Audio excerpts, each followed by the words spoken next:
All right, guys, we are right back into the action. Shane Thompson winning the lag. Jordan Shepherd and Shane Thompson. This is really going to be a fun match. I'm pretty excited for this one.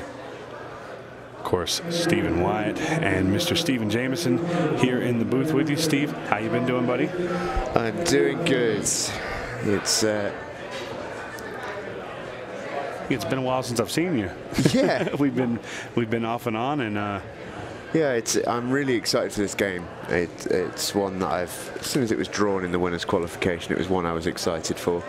These two know each other very, very well. They're familiar foes in that sense. Yeah, and I talked to Shane a little bit before the match, and he was like, yeah, you know, it's a tough draw, but it's better now than the next round. Yeah, so. I think so. I think that's a good way to look at it. We talked about it, didn't we, right at the start of the evening show, that you can sort of look at it one or two ways. You know, if you get bumped into the losers now, you know, you're probably going to have a pretty tough match. You could draw someone really difficult when you're into single elimination then, essentially. Or you can frame it in your mind and go, well, I've got two chances here to get myself into the last 32. And I think, from speaking to Shane before, I think that's exactly how he, at least, is approaching it. Very relaxed. If this was single limb at this stage, I think safe to say he'd probably be a little bit more fighting fit, shall we say, for this match. Yeah, and I think it's probably the opposite for Jordan. I think Jordan just simply wants to win. He's got a determination about him, and you know, we both have been around Jordan. At least I've been around Jordan enough to know now that he has a pretty dry sense of humor. He's a fun guy, and he likes to have a little of that silly banter with everybody. But yeah, he looks very serious, and he looks like he came here to do business. Yeah, these two haven't ran into each other all that often on the ultimate pool side of things back in the UK. One reason or another. Their overall record will date back a good few years, I'm sure, but at least in an ultimate pool sense, they met once in the team championships. But just to get into that England team is an accolade within itself. So Jordan breaks off, and well, couldn't have wished for a better break, to be honest with you. They're all careering towards that top left corner pocket. Yeah, it makes it a little messy up top, but you know, it's easily manageable from there.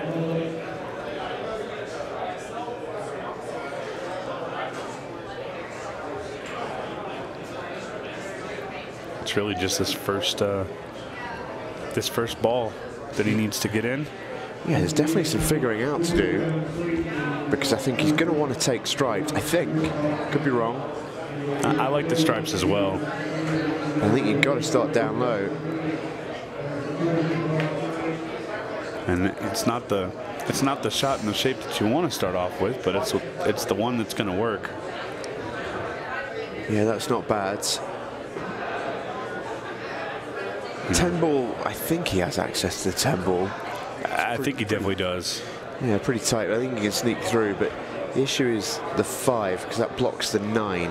If he can nudge that out of the way and land maybe on the 15, that would be pretty perfect. And I actually think, and I may be wrong, it depends on how he likes it, but I actually like just kind of babying this 15 ball in the pocket and rolling forward for the, I think the 9 goes past the 5 now. He could also just stop it and shoot it down in the corner. Yeah, I like that. It's going to help him get to the 13 ball. All he's really got to do is roll forward.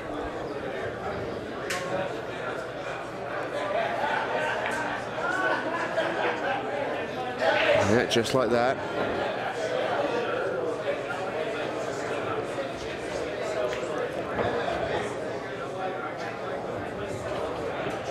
And in the blink of an eye, it's 1-1. That was nicely navigated by Jordan Shepherd. Overcame a hill battle in the very, very first round. And I spoke to him after that, and he was just so relieved to be out of there. One of those matches where it will not live very long in his memory if it can be avoided. One of those matches that you tend to get on those outside tables at times that don't quite come kindly to you. Got to scrap and claw sometimes to get through the rounds. It's a lesser spotted bridge for the safe cracker.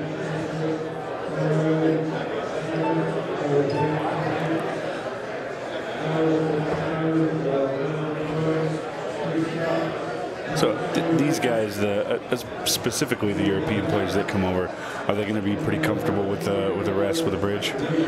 You know, it's similar to here, I'd imagine, in that some players are and some players will actively try not to. I know it's not a general rule. Those who have a very strong snooker background will generally be pretty okay with it, and Jordan's a superb snooker player. Yeah, I wasn't sure if that was something that was common or not, but I know some people have a pretty love-hate relationship with the bridge. Yeah, and it's a similar thing in the UK, to be honest with you. There's a little bit more familiarity, but it's probably about the same to be honest with you, because it's the same in the UK as it is in the US. Every table has a bridge, or in the UK we call it a rest, underneath it. No, some people really don't want to use it, some people don't mind. I've been to pull-offs that you get lucky if there's one bridge in the whole room. So sometimes you got to learn to do that one-handed push shot from across the table. And luckily, these guys don't have to do that. Bridge is provided at every table by Rec Room Underground. So they've really embraced us and given us all the equipment we need to run our event. And there we go. Rack number 3 is going to go to Shane Thompson. And we've seen a perfect set so far. Yeah, very much not a silent assassin. No, not at all.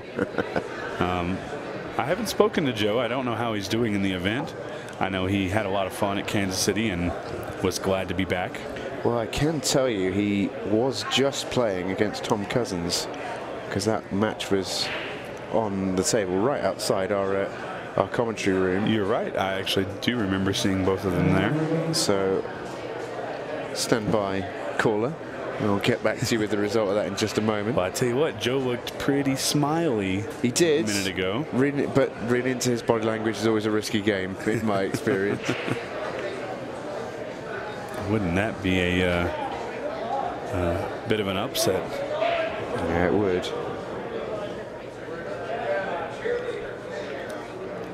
Excited to see who all makes that winner's qualification. One of my very good friends from my home area, used to travel with him pretty much every weekend. His name is Ray.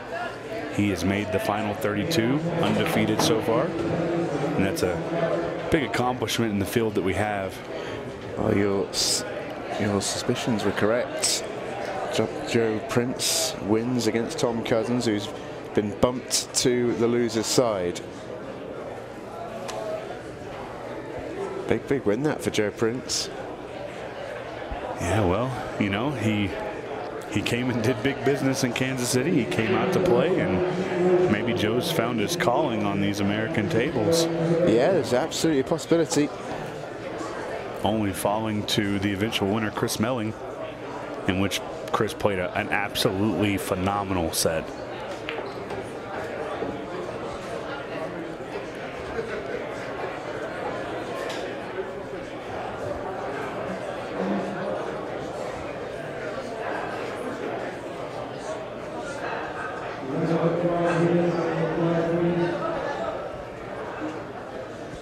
Potential big game as well in the loser's side, as Tom Cousins in the loser's qualification waits the winner of Tony Gonzalez Jr. and Kevin Guimond. Well, we saw Kevin put up a big fight against Jordan Shepherd earlier. Big fight. Yeah, absolutely. It was close, that one. Other notable names currently in losers round 3, as we're going to see Jordan in just a moment knock off rack number 4. Caden Herback, the junior champion from Kansas City, he's in losers round 3 at the moment. So to Tyrell Blowers, who we saw in the shootout, as Sheppy makes it 2 each. We've also got Chase Stumfault in there, so too David Matlock, who's had to put a bit of a run together.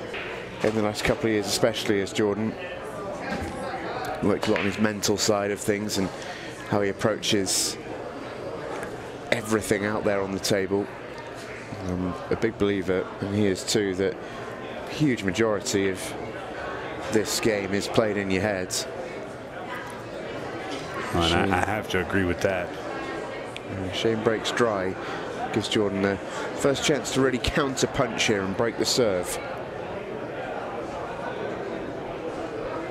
And you know what I love the most about these events is we go somewhere and we run into a player that I don't know and that you don't know and that nobody really has an idea of, and they fall in love with the format and they follow us everywhere. So I've had a couple players here in Colorado come up and talk to me, have a conversation, and they're already begging, hey, well, when's the next one? Where's the next one? We want to come play. We need to ask off for work. We need to make travel plans. So, and that just shows that this really is a great event to be at, and I love being a part of that, being a part of the team that puts on these great events like that. It really is fun. Another notable result that I'm just taking a look at in the winners qualification, Gabe Owen bumping Amy Beecham to the losers' side. 7-4 victory for Gabe. And there's that losers qualification round is going to be full of very, very good players, as it usually is.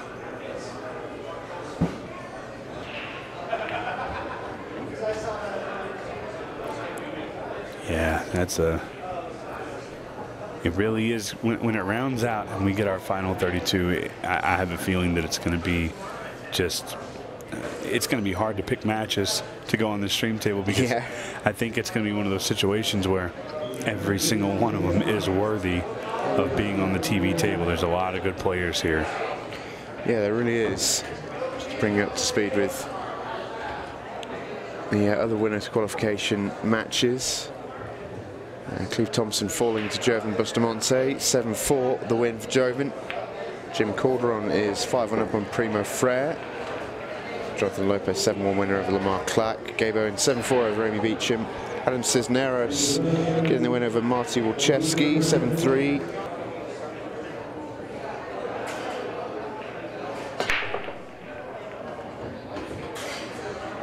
That's a cracking break from Sheppy. Can't hit them much better than that. Yeah, he's got one issue here, and it's not really an issue. Just going to take some working to move out, and I think he'll be set.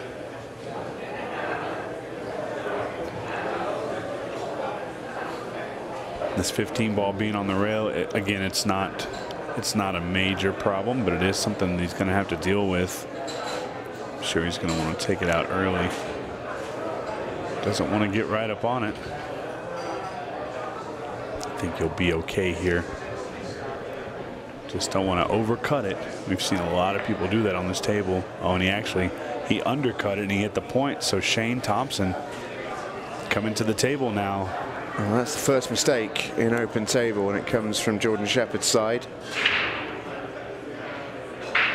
Did not see it coming, in truth. The solids are okay. He's landed perfectly on this 6 to develop the 5. Yeah, the 4-1 is actually makeable, and as long as you hit it just right, just a touch, you can definitely make the 4 and the 1. Just don't want to.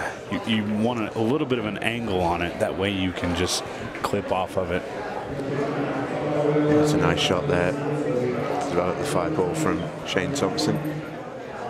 This is not the easiest shot in the world to shoot at if he shoots that 5. It's long, it's a thinner cut. He needs to give it its due diligence. Great shot. And never in doubt. A well played shot. Combo coming next. I like being at an angle on this. That way you can just clip the 4 flat. I don't like going straight at it, but he played it perfect. scared of that 4-ball moving a little bit and really messing him up. And Shane really just smooth on the shot. Yeah, and he used the 9 there to be able to hold the cue ball. It's just a nice little touch and a perfect counter clearance this from Shane Thompson. He's been in perfect position all the way through, really. Wasn't a guarantee when he came to the table, but... And this is to steal the serve back, because it will be Shane Thompson taking down the rack. It's now 3-3. As soon as you do take your eye off, it really can immediately impact what you're trying to do. And look at that break from Shane, and Jordan just jumping up at the table, walking almost right through Shane to get back up there. He's very excited to get up, and the 12 ball really in danger of falling in that pocket, but no dice.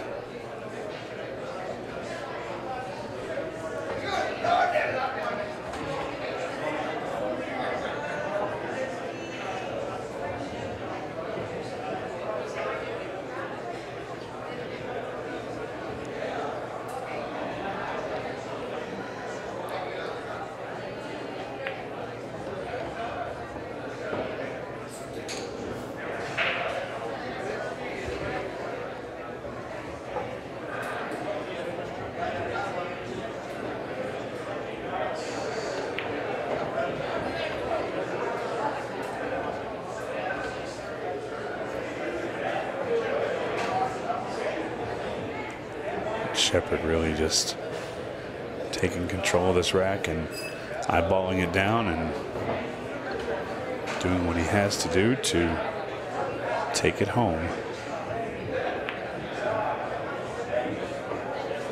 Shane's break not as successful as he needs it to be at the moment.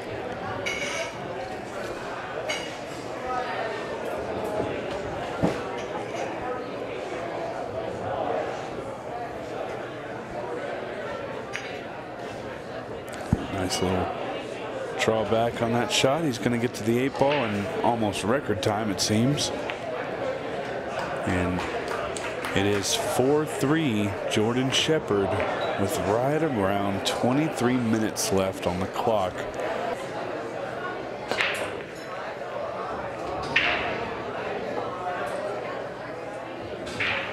Cracking break from Jordan.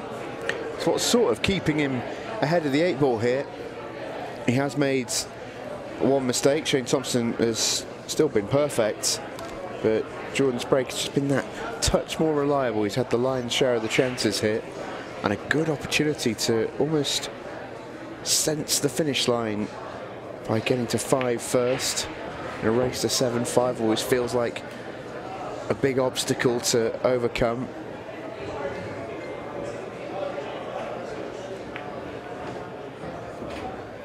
Made a good shot there to move that out.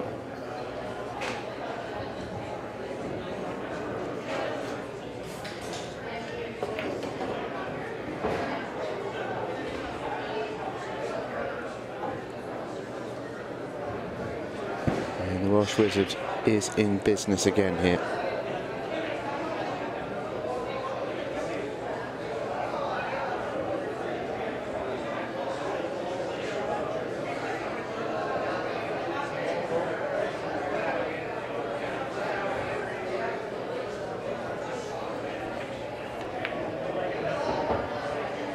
Struggling to find areas where this is going to go wrong.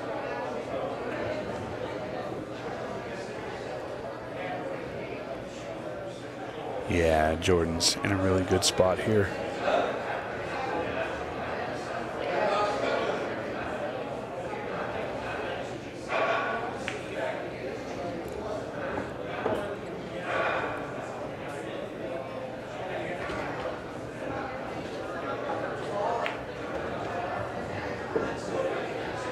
It's come out well, and that might would have wanted to move a little bit further, but I think he's going to go okay.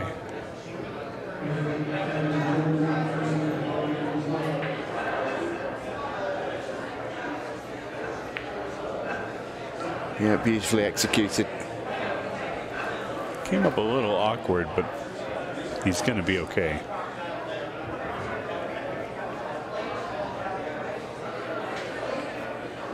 Yeah, he was never missing that. 5-3 the lead. Slowly eking towards the finishing line. And the first real mistake we saw was from Jordan, but Shane's done nothing wrong. The braking errors are the only reason that the score is like that. If you're not braking and making a ball in the break on at least 4 breaks in a row, you cannot have a perfect match. And Shane's braking woes continue. The fortunate part is this is a really disgusting layout here. Look at the cue ball hits the point, almost gets kissed in, and I do believe it is touching 13 or just slightly off. It's really just not a good position to be in for Jordan. I don't know how he gets out of it.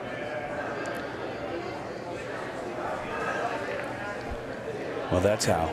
There you go. Where there's a will, there's a way. Okay, so that's one problem solved. This next one is the 4-ball. And I think we're about to see that right here. Into the 13 to move the 4. Well, that's what he wanted. I'll take that, that's okay. And now it's opened up after he shoots the 1 ball, he can take it. So, yeah, this should be a rack out for Jordan. And unfortunately for Shane Thompson here, it looks like Jordan may be getting to the hill. Don't want to dismiss it and say that there's no possibility that he doesn't get out, but I don't think it's very probable, say that much.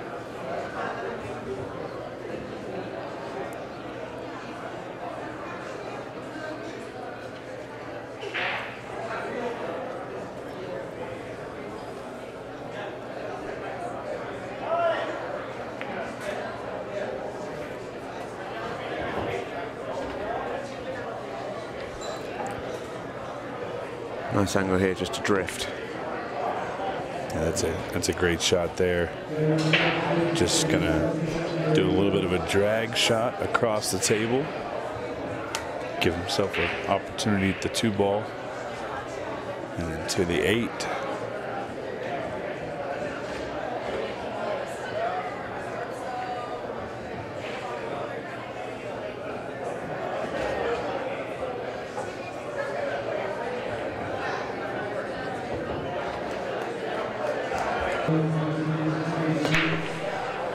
And